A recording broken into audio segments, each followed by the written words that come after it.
Hi guys, welcome back to another episode of Rebuilding Portsmouth. Now, we've had a little bit of a good time lately in League One. Like, that last month was it was a colossal effort, really, and it's really pushed us up the league. Unfortunately, things have not been going so well this month, because I know big scores are back, and I know I said that before, but we've had some insane results, like genuinely ridiculous results. And I know I feel like I complain about this sort of stuff all the time, and maybe I do, but it does seem more noticeable this year. So we're going to start things off with the first game of the month, which was a lovely big 4-4 draw away at Yeovil. I mean, Jesus. I mean this, just, it was a horrible game. I mean, seriously. So basically, what happened here was Yeovil took a very, very early lead. And Yeovil are a good side, so I take nothing away from them. They deserve to go in front. However, very quickly after that, Stuart O'Keefe was sent off in the 14th minute. Which, fine, shit happens. Unfortunately, Kiefer Moore was able to... Was it Kiefer Moore's goal? Yeah, sorry, Kiefer Moore put Yeovil 2-0 up, despite them being down to 10 men and us absolutely dominating the game. Then they made it 3-0 on 33 minutes. I was flabbergasted. I couldn't believe it.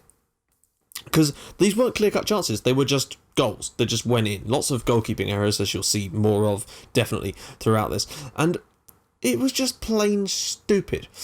Finally, in the second half, we finally got a goal back through Wes Fogden, but that was on the hour mark. Then we went on an absolutely ridiculous little run of goals. So Andy Barcham managed to make it 3-2 on 69 minutes, and then immediately went through again to make it 3-3 on 71, before Jed Wallace went through and made it 4-3, and I thought, right, the floodgates have opened. No, the floodgates have not opened. Bear in mind, we also missed a penalty in this game. Nicky Shorey actually could have levelled things up for us. He made it 2-1 earlier in the game. Of course, there was always time for Kiefer Moore to get another goal in this game. It was an absolute shitfest. Like, we should have won that game comfortably, and we didn't. And I don't know what happened. It was very, very annoying. And that, of course, meant that we then had to do a replay, which we lost at home to Yeovil. I also don't know why Stuart O'Keefe was allowed to play in this game. I thought being sent off would be enough to get you suspended for the game. The replay? No. But of course he managed to score a goal against us too. Just before half time. Nicky Shorey this time did score a penalty, and we didn't deserve to win this one. Like, make no mistake about it, we did not deserve to win this game. But we should have won the first time, and that is the second year in a row now that we've been knocked out of the FA Cup in the first round. And this year was a much more difficult tie, I will admit, but still, it was not great to see. And that brings us on to the next game of the month, which was a 2-2 draw away at Millwall. And I was pretty pleased with this, I've got to say, because Millwall are doing quite well this year, and they took the lead through John Sutton. As much as I tried to mark John Sutton out of the game, they still managed to score with him. We couldn't stop him. He was just unstoppable. Adam Webster, though, a defender with a great finish from a corner, was able to pop up and make it 1-1. With 8 minutes left, Lingard scored. Well, actually, I'm going to show you this, because unfortunately, a lot of the time I'm going to be showing you some of these episodes, it's just going to be time to show you some bullshit, because that's what's happened here. So I'll see you guys in the highlights so you can see Lingard's goal. Okay, see you guys in a sec.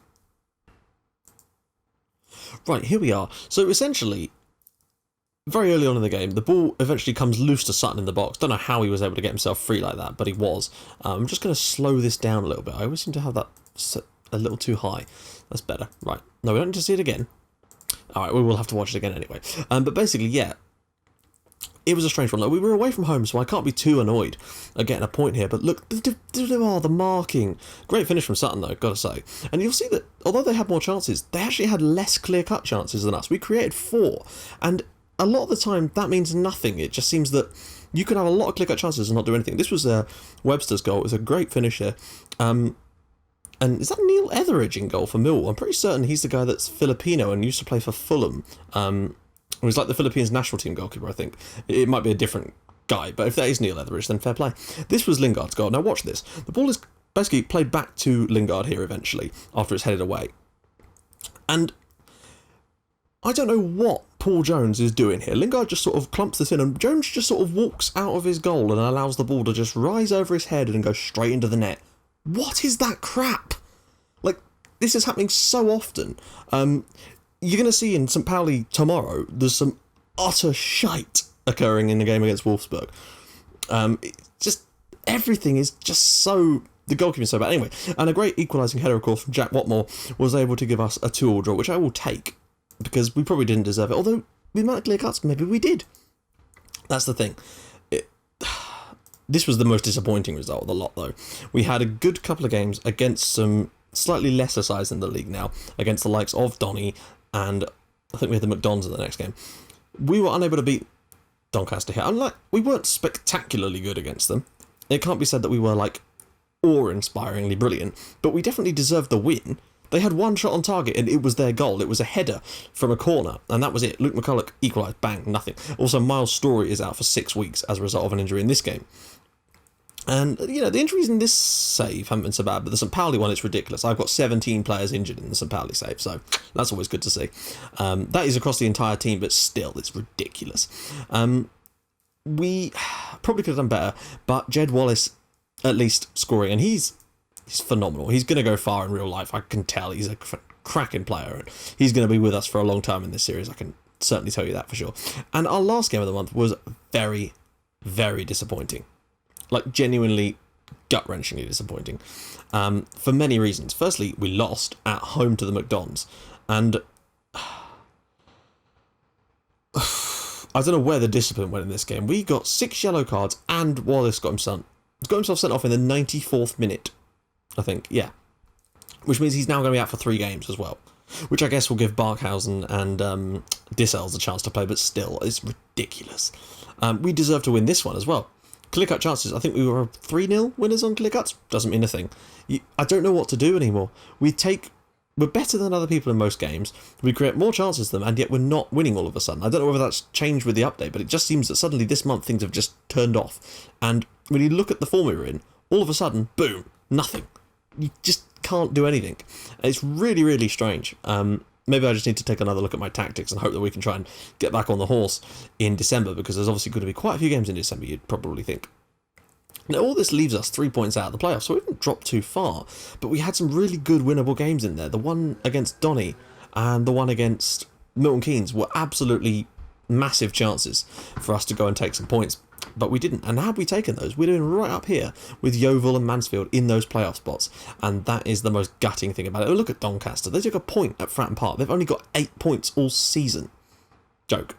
Also, Marcus has kind of gone off the boil a little bit this month as well. I don't think he's found the net at all for us, which is another massive shame. And let's actually take a look at the squad so you guys can see my point about this. That's one thing I also meant to say. We've managed to sign someone, would you believe, despite not being in a transfer window. And that, well, firstly, yeah. Marcus has actually still got 18 goals, so you can't really fault him. 18 goals in 19 starts is pretty bloody amazing. And assist-wise, Jed Wallace with 12 is pretty damn good as well. Most player of the matches, of course, is John Marcus too.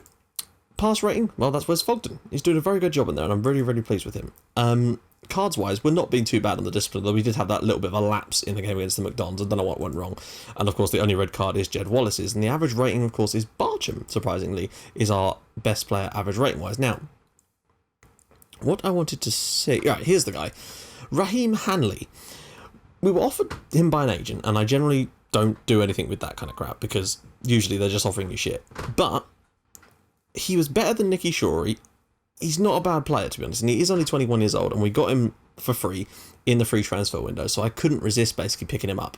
He's not on a great deal of money, it's only $1,000, and I figured why not, just to give us a little bit of a boost there. He can play left, and he can also play left side of midfield, but he's a left back mainly, and that's where he's going to be played. And he's got some very, very decent physical stats, so his strength could do with a bit of a boost, but tackling 12, marking 10, I mean, he's a decent player. I can't see any glaring holes. Let me just see if I can find any glaring holes in his... I mean, some of his attacking stats aren't that special, but I'm still pretty pleased with him. Limited fullback. Yeah, fair enough. But yeah, so we've signed Raheem Hanley up as well. And yeah, that is pretty much that for this episode. Join us in the next episode where we will be doing a live comment. When we get Leighton Orient, there's actually only 4 games next month, and we've got a seriously tough run because we've got away games at Southend, Blackpool and Burton. The only thing I can really say about it is Southend are 21st, Blackpool are 18th and Burton are 23rd. But if the game's against Donny and Donny and Dons are anything to go by, this could all go horribly wrong for us, and if I can't figure out what's been going wrong. And that Leyton Orient game could be absolutely vital, and they're not doing well either. So we've got some winnable games coming up, and hopefully we can do just that and pick up the 3 points in each of those games. So, if you've enjoyed this episode, please feel free to drop a like on it, and if you'd like to even more than that, please feel free to drop a subscribe. Yeah, do that. Drop a subscribe on the video, and I will see you guys in the next episode for the Leyton Orient game. Bye-bye.